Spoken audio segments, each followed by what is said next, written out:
जय श्री राधे, जय श्री कृष्णा। आप लोगों का बहुत बहुत स्वागत है न्यूज रूम में। आज की कथा में हम लोग बात करेंगे बानासुर की।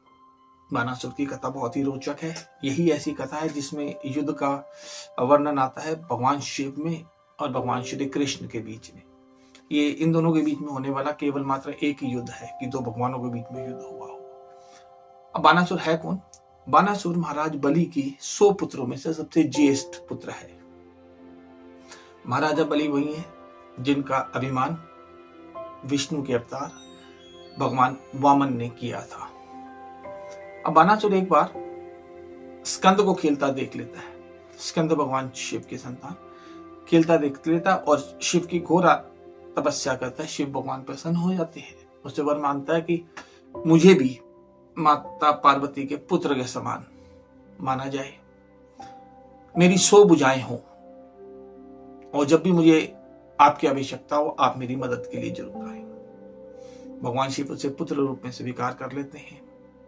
उस 100 भुजाओं का वरदान भी दे देते हैं और साथ में कहते हैं जब आपको आवश्यकता होगी किसी युद्ध में तो मैं आपकी तरफ से जरूर आऊंगा।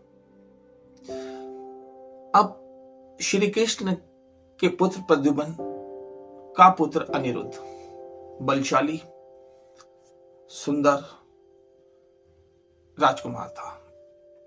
यहां पे बानासुर की पुत्री उषा जो मायावी थी, असुर पुत्री थी तो मायावी तो थी ही, एक दिन सपने में अनिरुद्ध को देख लेती है और आकर्षित हो जाती है। उषा की सखियां अनिरुद्ध को उसके सोते समय पलंग सहित अपनी मायावी शक्ति से उठाकर उषा के कमरे में प्रवेश करा देती हैं।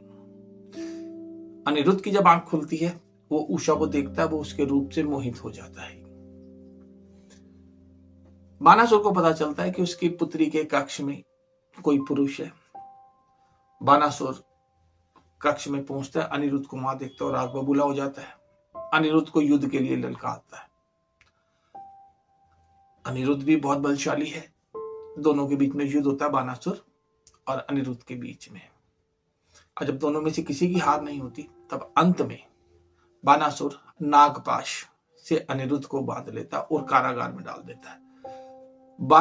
बानासुर जिस अस्त्र का इस्तेमाल करता है वो है नागपाश, और नागपाश का वर्णन आता है जब मेघनाथ ने हनुमान जी को बांधा था।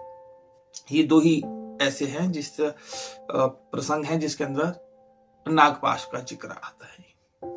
अब अनिरुद्ध जो है कारागार में है बानासुर के। नारद जी श्री कृष्ण को जाके कहते हैं, श्री कृष्ण और प्रद्युम्न जो अनिरुद्ध को ढूंढ रहे होते हैं, नारद जी ने कहते हैं कि अनिरुद्ध जो है कारागार में बानासुर की है। श्री कृष्ण प्रद्युम्न के साथ बानासुर से युद्ध करने आ जाते हैं। युद्ध चलता है, भयंकर युद्ध होता है।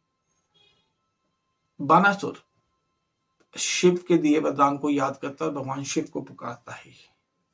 भगवान शिव आते हैं।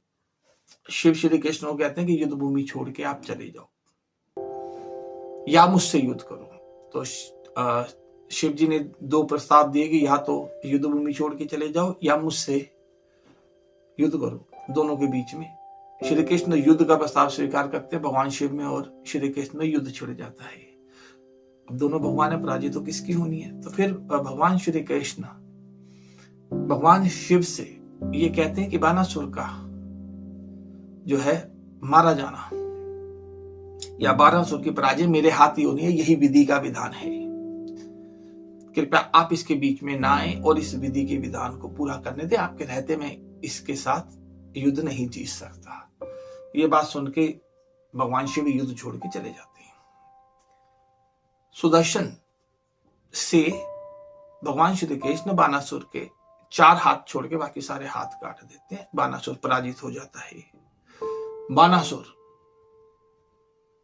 बानासुर का वध हो जाता है। कई जगह कहते हैं कि वध हो जाता है, कई जगह कहते हैं कि वध नहीं हुआ। और बानासुर अनिरुद्ध से अपनी पुत्री उषा का विवाह कराया था और श्री कृष्ण उषा और अनिरुद्ध को लेके वापस द्वारिका आ जाते हैं। और कई जगह प्रसंग है कि उनका वध हो जाता है। श्री कृष्ण के हाथ से बानासुर का वध हो जाता है और श्री कृष्ण उषा और अनिरुद्ध का विवाह करा के उन्हें द्वारका वापस ले आते। ये केवल मात्र एक ही प्रसंग है जिसमें भगवान शिव का युद्ध श्री कृष्ण से साक्षात रूप में हुआ।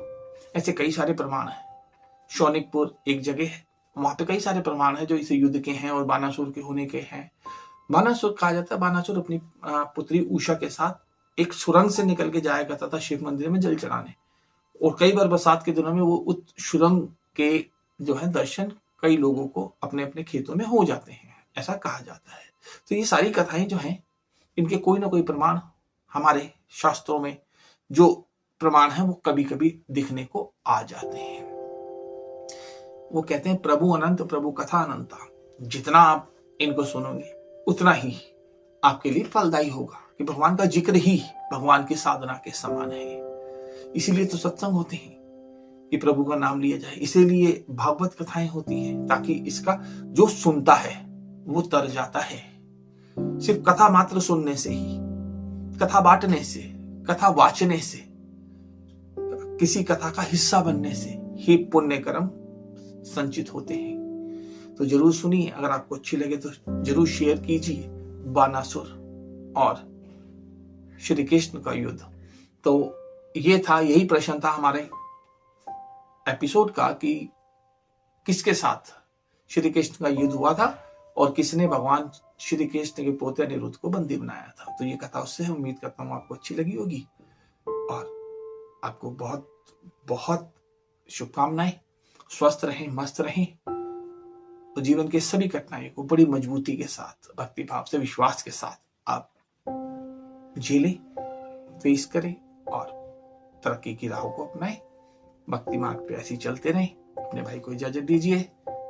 जय श्री राधे, जय